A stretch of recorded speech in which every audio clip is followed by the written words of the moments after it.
Okay, so I'm super excited to be here. Thank you, everybody. We're going to be talking about 3 strategies to supercharge sales with your digital marketing.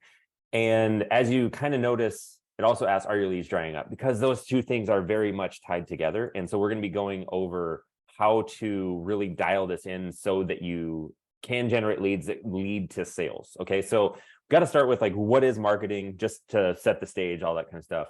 So essentially, marketing is promoting and selling your products or services to people who might be interested in them.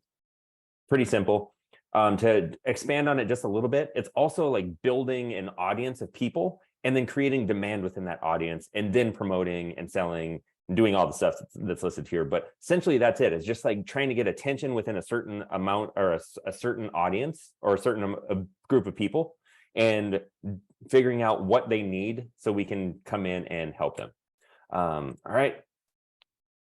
So to kind of assess where most people are at, usually this is where I start. Like, is anything in your existing marketing working?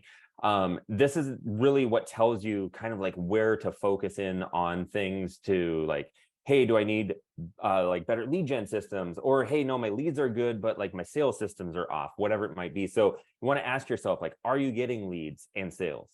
Okay, if you are, then yeah, it looks like your marketing is probably working. If you're not getting awareness, then you're not getting leads and you're not getting sales, then hey, like the whole system might be off, but it helps pinpoint things onto like where you should focus. So basically what we want to do is start at the top and look at the messaging we're using in our marketing. And that's really where every business owner should know what their company's messaging and their marketing is, so they can tell like, hey, this is definitely working. Because essentially when you know that, you're able to then communicate that to the people that are in your ideal audience. And why I really encourage you as the business owner to really take a look at this and dial this in for yourself is because nobody knows you or your business, and they also don't care about it as much as you do. So lean into that expertise to get this started and to dial in this messaging and to dial in this marketing so that it gets working. You get those eyeballs on your stuff, you get leads generated, and then you turn those leads into sales. Okay. So does this sound like you at all? Like at any point, are you an online business, online course creator, online coach, online expert? Building an audience online is essentially what I'm saying there. And then you publish and you get a few hundred views at best. Like it's just like, man, the algorithm, like it doesn't like me or something. Basically, maybe you've created some kind of like marketing funnel and it didn't necessarily work to generate leads or to generate sales, maybe one or the other. If you've ever thought like, gosh, I just need to get in front of more people. If I could just get in front of more people, everything would be fixed. If you are tired of just networking and you want more people to be coming to you, so networking is just one pillar of your marketing and not the entire pillar, this is going to be very relevant to you and your business. And finally, if like you're tired of spending all of your time connecting with others in hopes that it leads somewhere, and again, that can just be one part of your marketing strategy, not the entire strategy, this training is going to be very valuable for you. Okay. So if you said like, that's me to any of the things that I just mentioned, you're likely stuck in the friend zone. This is a spot that I call, lovingly refer to as a friend zone, where you create content, you publish it, and you're doing everything that like all the experts say you should be doing on social media and that kind of stuff. But the only people that ever really see your content are your friend zone, or I'm sorry, are your friends, your family, and that kind of stuff. So what we need to do is we need to break out of the friend zone and get in front of the exact people who need what you offer. And how to do that is we really have to figure out your ideal audience's high profit pain. So everything, like any product, any whatever, all starts with solving some kind of pain that your audience is having. And it might not always be abundantly clear what that pain is. If like you have, if you're selling, like, let's just say as an example to highlight this point, like a luxury skin cream or maybe a luxury mascara, I don't know what, but like that maybe like isn't as easy to see what pain you're solving, but there's always something your audience is trying to solve with products they buy. So we need to find what that is so we can start leveraging that with everything else that we're doing. So the thing that we need to keep in mind with our audience is they're going from point A to point B. They're going on some kind of journey. And every, like, there can be many journeys along the way, like as in MINI, like mini journeys. But like anytime somebody is trying to better themselves, grow, do self-improvement, even like construction, that's a journey, right? A to B. A is their current existence that they currently are living in, like all of the values, beliefs, everything that they have that exists in their head, all like their current marital status, kids, no kids, whatever. That's their point A. And they're going to this point B of like, here's what life's going to be like when I do this thing. Okay. This is what most people focus on, is that point B when they're marketing their business. And the problem with that is when you focus on that point B, a lot of times it ignores everything else before that point B. And most people are still struggling so hard there that they're like, yeah, man, I really would like that, but right now I just can't do it. Instead, what we need to do is we need to realize when they start on this journey, they run into a brick wall. Like as soon as they get started, they're like, boom, they run right into it and they fall down and they're like, uh-oh, this isn't going to be as easy as I thought it was going to be. There's this big brick wall standing right in my path. So what we need to do as marketers, or maybe small business owners trying to market our business, we need to meet our audience right in front of that brick wall and figure out what is that brick wall for each of our customers, like not each individual, but like our group of customers, and talk about that and show them how to either get over it or get under it or get through it so they can continue progressing down that path to that point B. So that's where we need to meet our audience. And because most businesses, when they're trying to market, they focus on that point B of like, man, live your ideal life, live that, whatever, like make more money, whatever it may be. That's very similar to when you have somebody who, like, as an example, is dying of thirst. And you are like, I can sell you a gold cup full of rubies, diamonds, everything like that. When they're dying of thirst, they would drink out of that rusty coffee can you see there. Instead, if we repositioned it, like, I'll show you how to find water anywhere in the world in 10 minutes or less, and I'll also throw in this coffee can that you can drink it out of. That's a super relevant offer to a super relevant problem they're having right now. So most likely, I can't see the chat, but I would assume if I asked you this, which offer do you think would be better, the gold cup or the coffee can, based on somebody dying of thirst? I'm going to assume I'm seeing lots of people saying it would be the coffee can. So that's what we need to do. We need to meet people at that brick wall and help them solve that to get them in the door. We don't need to solve every problem they have to get them in the door. We just need to solve that one that's most pressing to them, so then we can get them in the door and then show them other things that are also going to be coming up along that pathway. Okay. So how do we really figure out what that brick wall problem is? This is called the hierarchy of problems. So essentially, this is where a lot of people get stuck when they're trying to market their business. And when they get that experience, like nobody seems to be paying attention or nobody cares, even though you're like, I have something that could really help you. It's usually because they're solving a generic problem to a generic person. And what we need to do to move up the hierarchy is we need to focus on specificity of our people. Okay. So I know most people have heard, like, you got to niche down, you got to like niche and all that kind of stuff. Yes, you do to some extent, but more importantly than the person, you need to get very, very hyper specific on the problem. And when you do that, you move up the hierarchy. Okay. So the generic problem to a generic person, as an example, that's like, I'm a plumber and I help people fix their pipes. It's like, okay, I mean, that would work, I guess, but it's like, okay, so do like thousands of other plumbers. It doesn't really like call to me for any specific thing, right? But as like, somebody in a trade, as an example, you can get away with that more than when you have like a nuanced skill, like maybe coaching or psychology or something like that, right? It's just like, you got to be a little bit more dialed into the problems your audience is having. So when you get more specific about that problem, what you want to do is test things, collect data, and analyze, and then repeat that over and over. And that's what helps you move up the hierarchy to get more specific so that you start getting attention back from your marketing that you're doing for your business.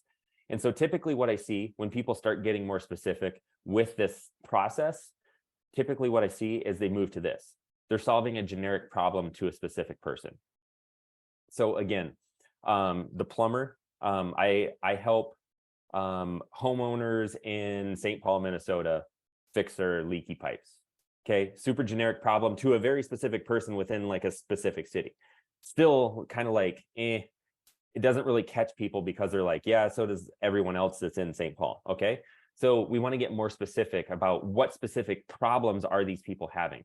So let's say we know that through just customer research and that kind of stuff, let's say they have toilets that run 25% more than the average home, and it's causing their water bills to go up. And so now all of a sudden we know that like, oh, there's a huge problem right there. So we could then get more specific about that and move up to like start attracting people that actually need their toilets fixed. But what most people do here, and this is what happens a lot, and this is a really hard spot to be stuck in, is they solve a boring problem to a specific person. Now, yeah, let me fix your running toilet to save you 25% on your water bill. Like, not super super exciting, right? But it is a very relevant problem. So now when you uncover that boring problem, all you need to do to move up to the top level is how can we position that problem so it's like an exciting thing to solve for those people. So that's when you dial in that high profit problem that really is what starts all of your marketing off. And using that plumbing example, we would want to like, I'm going to try and do this on the fly because like I've been using the plumbing example, but like, let's say they do have running toilets that are increasing their water bills. And how could we make that more exciting to a homeowner? Well, maybe we have some kind of offer that we come and fix the internal workings of the toilet so it stops running all the time. Okay.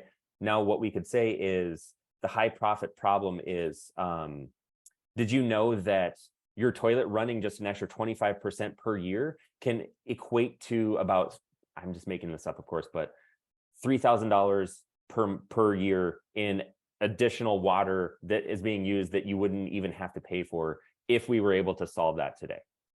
Like, I'm just blowing that out of proportion to show you what I mean. But like, if we make that problem exciting in terms of like, oh my gosh, like I was blowing their mind. Or if we were thinking more about like a field where you're like shifting beliefs, like a coach, or as an example, it could be like, live the life of your dreams if you're, a digital entrepreneur.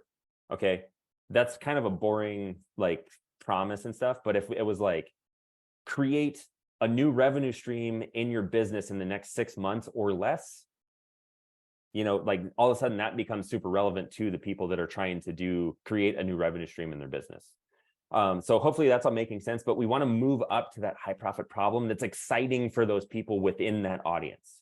We don't want it to just be like, I help you live a better life, or I help you fix your plumbing or your roof, or I help you whatever. It's like, it has to be very specific to the exact brick wall that they're running into on this journey. Okay. So once you figure that out, then it's just like, hey, how do we find more of these people? Like, your ideal audience is online, and everything that I do is focused in on just digital, but like these people exist in local markets too. It's just, you have to figure out where they go, and then you just go there and your messaging talks to that pain that they're experiencing, and that is what will attract them to you, whether that's online or in like a local market. It doesn't matter. If you're using relevant problems and pains that they're trying to solve, that's going to attract them to you and filter out everybody else. Okay. And when we figure out that problem, we want to just basically then create content, whether that's written, video, email, flyers, posters, whatever it may be. But we want to create content because that's really the basis for most marketing channels. Like, you have to have something that you show people to show, like that you have expertise and you solve their problems. That is how most people these days connect with other businesses, other people, that kind of stuff. And if we just look at video as an example, around 3.7 million new videos are uploaded to YouTube every day. So it's just highlighting how much video really, really helps with this. Like, you don't have to do video, but every platform is moving to video. If you look at TikTok, if you look at Facebook, if you look at Instagram, if you look at even LinkedIn, like, yes, people still do text posts and stuff, but so much video is happening right now because people want to see other people. They want to hear their voice. They want to see what like they're doing in their videos, that kind of stuff. And if you look at the equivalent, like Facebook, Instagram, 95 million photos and videos are posted every day. So it's like you have to be, I'm not saying you need to do like tons of content and be posted multiple times a day, all of that kind of stuff. I personally, I only publish piece of content maybe like every other day, like every couple days. Sometimes I'll go weeks and then whatever, but it's just like I have a ton of backstock that I can use to leverage. So I don't like just, I get busy and I don't do it, but like just whatever you can do consistently to have something out there talking about their high profit pain and showing them how their actions and that kind of stuff are causing the pain they're experiencing, and then giving them some steps to take to experience a different result. That is what will really make the difference for your marketing. So when you're thinking about what kind of content you should create, like, should I do blog posts, videos, whatever, it doesn't matter as long as you focus on your high profit pain and show how, again, how their actions are really causing that pain, and then what they can do instead. So if you're doing A, B, and C, most likely you're experiencing this, right? Well, here's what I want you to do instead. Try D, E, F, or X, Y, Z, or whatever it may be. And then when you have that content created, you amplify that on whatever platform like that you work best on. It could be LinkedIn, it could be Alignable, it could be whatever. It doesn't really matter. Just whatever one you like the most and you work best on, amplify it there. And you can use the same content. You can repurpose it on social media, on your blog, on your website, flyers, whatever. But when you uncover that high profit pain, it goes in all of these places. It's not like you just do it here and then you have your regular flyers over here. It's like you use that across all of your marketing material, and that becomes your marketing ecosystem. When you uncover that high profit pain, that's what's going to attract people back to you, because they're like, oh man, I was actually just looking for somebody to solve that for me today. I better reach out to these people, you know, versus just like getting a generic, like, hey, we do random services type of, you know, an insert in the mail or something like that. Okay. So usually when people hear this, like, they ask like, well, do I do this myself, or should I just like hire it out to an agency and like have them take over? Cause like I'm busy, you know, growing my business. So usually I just ask, like, do you have the budget to do that? I usually recommend most people start in-house and do it themselves, because again, you know your business better than anyone and you care about it more than anyone else will. So I always recommend you start there, so then you can learn what the messaging is. And if you ever decide to go to an agency, then you can, you know, like manage it a little bit better. Because usually agencies charge premium prices. It can look like maybe a fee plus a percentage of ad spend or something like that. And it's usually best suited for businesses doing like 6 to 7 figures a year, like higher level businesses, versus like, you know, a small business that's maybe under 500,000. It just like, I haven't ever seen it really work out well unless it's like a very unique, kind of like they've identified, the agencies identified the high profit pain for a smaller business, and that's all they do. So it's not quite as easy to just be like, I'm just going to hire an agency to do it, unless you have money to pay for it, right? Because it can just add up quick. Sometimes a single experienced provider is usually more cost effective for businesses under 7 figures, meaning like maybe there's a freelancer or somebody or a contractor who you can kind of like bolt onto your team to take over the marketing for you, but they work with you, versus like an agency where it's like, hey, you bring the agency on, they have like 7 team members that all like come in and like take over everything. That's awesome if you have the budget for it. It's just all depending on what your situation is. Okay. Then we look at, you know, like one of the most important channels that basically pairs super well with the content that you're going to be creating is your email list. We need to be building our email list all the time, and SMS, like both, right? I would, if I had to pick one or the other, I'd go with email first and then SMS, just personally, but some people have varying views on that. But essentially, this is like a very valuable asset. So whether like you're on LinkedIn, Instagram, TikTok, whatever, it doesn't matter, because you're building an asset that you own and you control. So if anything ever happens to any of those platforms, you still have your contacts that you can market to. Okay. And then usually what we'll do with email is we'll have them go from our content to something that they can opt in for. And then in our email, we deliver whatever they signed up for. Okay. So, and then we continue nurturing them and engaging them. We're not like always pitching them like, hey, buy our stuff, buy our stuff, buy our stuff. We know that their high profit problem is this. and we've identified that they've opted in for something to help solve that, then we just keep helping them on that journey that we identified, right? So we continue to provide things that change their way of seeing the problem so that we can build that relationship with them. So when we're like, hey, would you like help with the thing that I just showed you? My team and I can help you. If you would like to know what that might look like for your business or your household or whatever, then grab a call with us or something like that. That's when you pitch, right? So it goes from first meeting and proposing marriage to, hey, let me get to know you first, and then I'll propose marriage. Okay, just to have like a little bit of a, something equated to. And the email game, it's a little weird. A lot of people are like, I don't know what to send. I don't really know like how often to do that. But basically what we want to do is strike a balance of, like, we don't want to send one email or two emails and then they don't hear from us for another 2 months. We also don't want to send them like 2 emails a day for like 60 days. We just want to find the middle ground of what seems to work good for you and really focus on those first few emails after somebody comes into your system, because those are usually the most important. And those are what really get people moving and starting to build that relationship, because they're the most hot after they opt in. And then they cool off over time. So we need to front load any emails we send them, like for new leads, with the most valuable, most important stuff that we know gets results for them. Okay. And then basically, like I mentioned in the last slide, just we don't want to pitch our offers in every email, but don't waste the opportunity to pitch your offer. So it's a fine line. And sometimes it could just be like a PS. Sometimes you could do just a straight pitch email, but it's like you need to experiment with the right amount of value versus pitching that you do. But email is really, really important in this whole process, because your content can only take them so far. And sometimes it can get purchases and that kind of stuff, but a lot of times people need a little bit more interaction before they're going to buy. And that's where email comes in. Okay. Another kind of tool to look at is paid advertising. This is one of the most consistent and quick to use for sustainable growth channels that I know of. I am by no means a organic posting expert, social media expert. Like, if you want to grow your Instagram following, I'm not the guy to talk to. But if you want a consistent way of getting in front of people using the paid tools that you have available, I am your guy to talk to. Now, I recommend most, like 99% of businesses start on Facebook and Instagram, because it's one of the easiest platforms to use. And usually it's one of the most cost effective.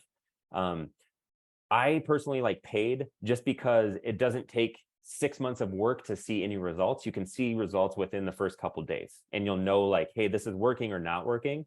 So that's why I say it's like one of the most consistent channels and quickest to use for growth, because once you get something working, then it's like, okay, cool. We just have to maintain that. We're not always like having to create new content. We're not always having to like reinvent the wheel. But then once you get this all set up, you just build an amplification engine that consistently gets you out in front of your ideal audience, amplifying the content that you've created around that high profit pain. Okay. So it's just something that is continually out there running and getting you out in front of people while you're off helping clients, while you're off taking a family vacation, or maybe just enjoying some time off. I don't know what it might be, but like, this runs in the background while you can go do whatever else that you want. And it's still getting the word out there about your business. SEO and organic, kind of the flip side of that. It's very valuable. I'm not saying that it's not, but it's just, in my experience, it's just one of the slowest ways to grow, because you put all of this work in hopes that you bid on the right keywords, hopes that you did, all the right things to rank for certain keywords. And then you never know if it's going to work until like finally it just starts working. And usually I'm not an SEO guy, so I don't know like how long the window is, but in my experience, it's been months. And then it's like, oh man, it's like working really well finally. But like I like paid better just because I can see more immediate results, and I can kind of like monitor them cost wise, consistency. Whereas with SEO, if you rank for something and then somebody comes in and, I don't know, takes away your ranking, then all of a sudden you're hosed. This can be a really good long-term strategy, but kind of what I was mentioning with like networking and that kind of stuff, it shouldn't be your only strategy. It should be one part of it. I like to just kind of do my best on SEO and organic growth, but I will do my best, but I focus on this the least, just because for my business, it's the one, yes, it has impact, but the lever, I can pull other levers that have more impact, if that makes sense. Okay. So now we're moving into, we've got their attention. Like, how do I get them to pursue me? How do I get them to seek me out so that they're wanting my like products, my services, and all that kind of stuff? So as I was mentioning, we create that content. We need to agitate the high profit pain. Everything is based around the pain that you know your audience is suffering from. And so you, again, call out the mistakes that they're making, show them a way around it in your content, and offer a high profit solution. So like what to do, not how to do it. So if it was in a piece of content, that would be like, here's what I want you to do instead. Step 1, step 2, step 3. If you were sending them to like your paid offer, then that would be the high profit solution would be like, my team and I will come in and do this for you. Or here is a program that walks you through this, or here is a pill, or whatever it may be, right? And then the call to action is to take the next step. Like, hey, if this was just a top level piece of content we're amplifying, again, if you would like my team and I to help you with this, go ahead and book a call, or whatever your call to action is. Okay. That's how we get people to follow us. We agitate that problem, and then we show them a high profit solution to that problem that we just agitated. Something hopefully that they maybe like gives them a different perspective on that problem, or something maybe that like they haven't heard your exact way of doing it before. So basically what we need to do in terms of like wrapping all of everything, like I kind of went really fast through everything, but what we want to focus on to just really bring this home and open it up for Q&A is understand their biggest pain and how they talk about it, not how you talk about it. You literally want to hear what they say and copy and paste their words and use their words and use how they phrase things and use how they're talking about the problem in your marketing. And again, like you use that in everything. And then you use the methods to reach them that make sense for your audience, your skills, and your budget. Again, one of the things, paid is faster, organic is cheaper, and usually lasts longer, but it takes a little bit more upfront work to get it going. Okay. So that is kind of my main focus for fixing sales and generating leads is it all comes back to that high profit problem. Randy, do you want to hop back in for this part, or do you want me to cover this?